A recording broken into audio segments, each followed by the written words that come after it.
Hello race fans, sim fans, RC fans, Racing 393. This one's well late to the party.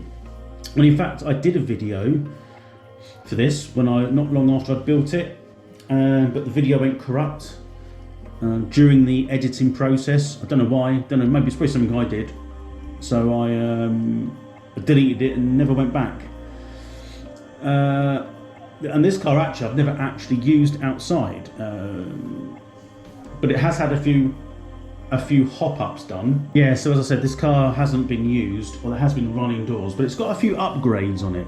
So this is the Blockhead Motors Wild One.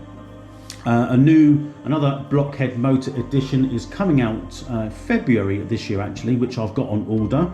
The Hot Shot 2.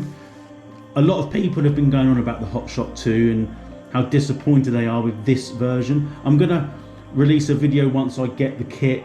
It's going to be a bit controversial. I don't agree with the majority of the comments made about the Hot Shot Blockhead Edition and the Hot Shot 2 comparison. But we'll get, when I get that model, that kit, I will do a video. But we're talking about this one now.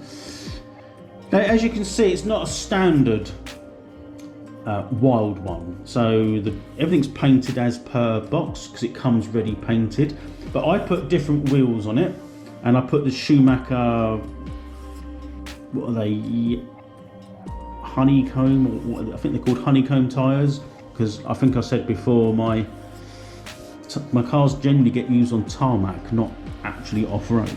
So we got these on there and some aftermarket wheels. They're not glued yet, but they will need to be. They'll need to be glued, and there are foams in the tyres. If we go round to the front, so as you can see what I've changed, I've put like an aluminium aftermarket front bumper on there. I prefer that than the one that comes with the kit.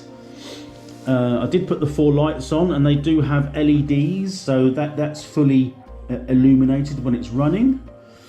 And in the back, I've just put a dirt modified, what's that called? Dirt tuned, a Tamiya dirt tuned motor. It's fully ball raced. I had to cut the cover at the back there to fit the electronic speed controller in, but apart from that, it is as it is. It's there's no real upgrades regarding the gears you can get for this that I'm aware of. So that's bog standard. But what I did replace, which I'm very pleased with, so I'm just going to move the car again slightly. So I bought some aftermarket shocks. These came from Korea. So you got those ones there, and those ones in the front. The kit shocks are very bouncy, and the front ones are very strong. They're too strong. You know, these ones, the front ones on this car are a little bit too strong.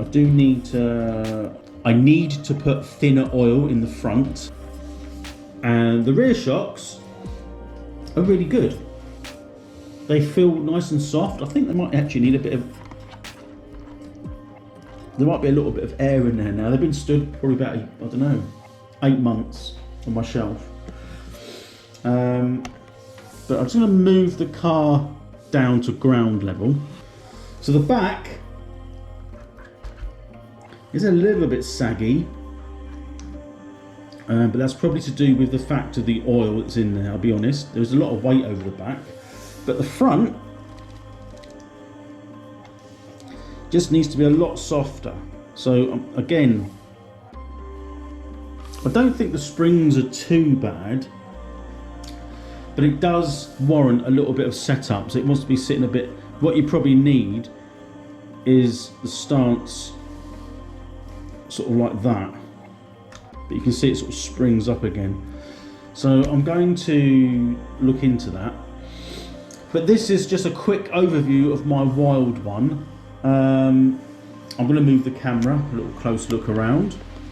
The guy inside's got some paint. I don't know if I can move the camera.